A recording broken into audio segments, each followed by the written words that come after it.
sebuah kebohongan itu kalau tersebar, andai saja itu menyangkut kehormatan orang Islam.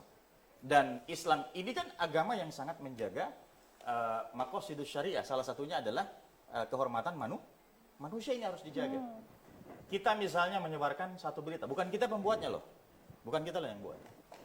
Kita baru baca judulnya, misalnya artis A ya terlibat perbuatan mesum gitu.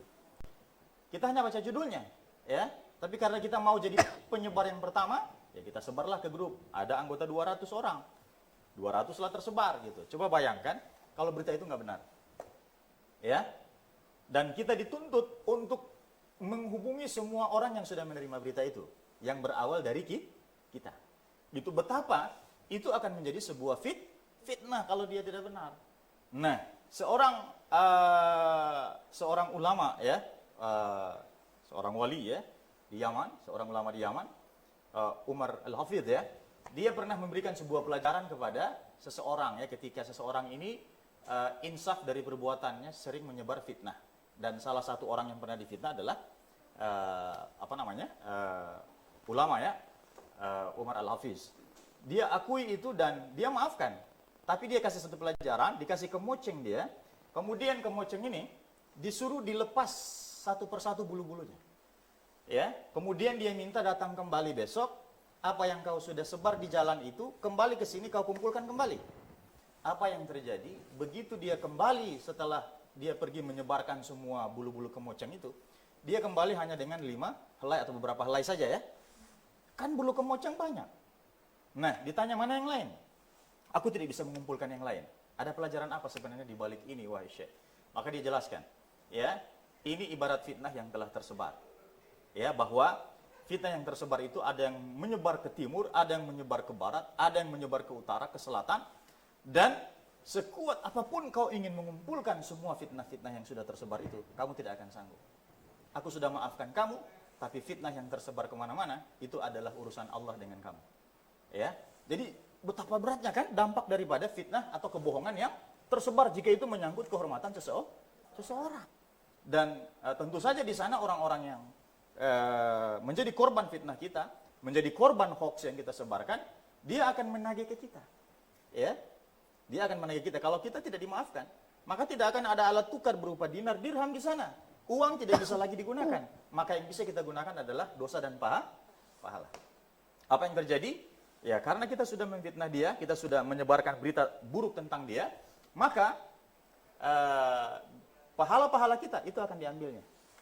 Ya, bayangkan kalau tersebar begitu banyak juga pahala yang harus kita serahkan ya. Gitu. Dan begitu habis pahala kita, maka dosa-dosa akan ditimpakan kepada kita. Nauzubillah min dzalik, ya.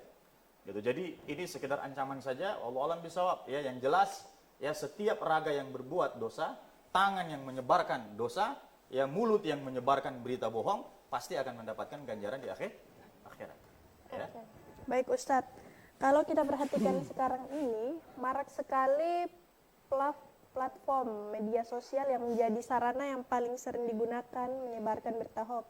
Nah, bagaimana Islam memberikan tuntutan adab dan aturan main dalam masalah pemberitaan ini, Ustadz? Oke, jadi sebenarnya secara manusiawi, ya, ada pada umumnya, ya, setiap orang pasti tidak suka kan kalau disebarkan sesuatu yang tidak benar tentang dirinya kan.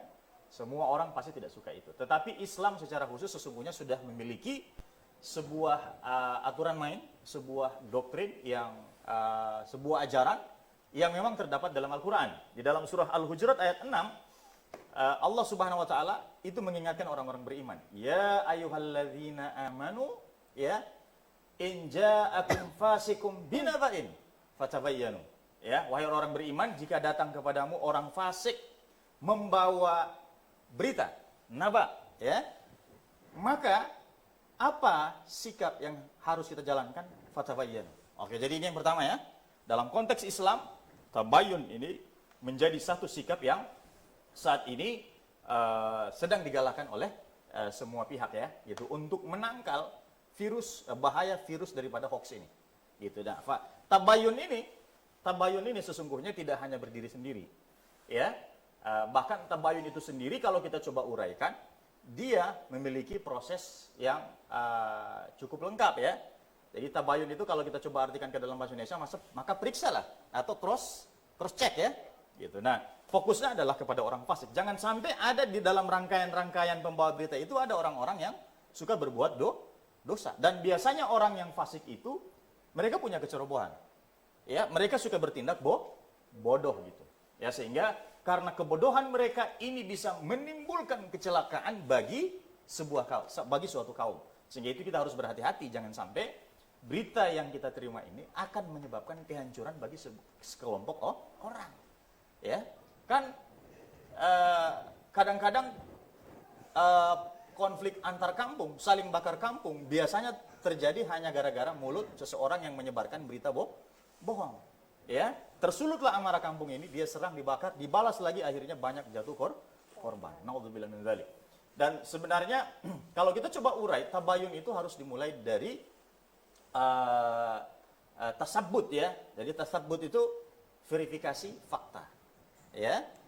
Ya. Verifikasi fakta ini apa? Cek dulu apa benar sesuai apa yang kita terima ini peristiwanya. Ya. Setelah itu yang tidak kalah penting, proses daripada tabayun ini ya, kita harus melakukan yang namanya cek atau verifikasi pembawa beritanya. Ya, sama dengan hadis.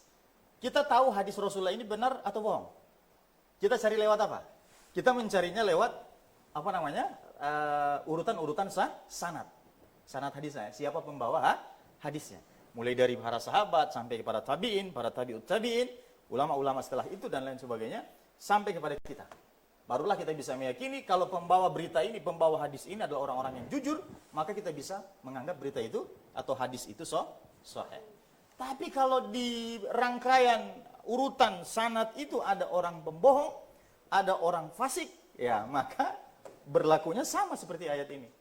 Hadis ini akan jatuh derajatnya menjadi hadis lemah. Nah, maka sebenarnya kalau kita fokus kepada siapa pembawa beritanya, kalau ini kita mau harus kita periksa. Jangan sampai ini hoax. Ya, gitu. Masalahnya kalau ada orang fasik di dalam, ini akan sangat berpotensi terjadi pemutarbalikan fakta. Sobat milenial, jangan lupa nonton Robusta, ngobrol bareng Ustadz.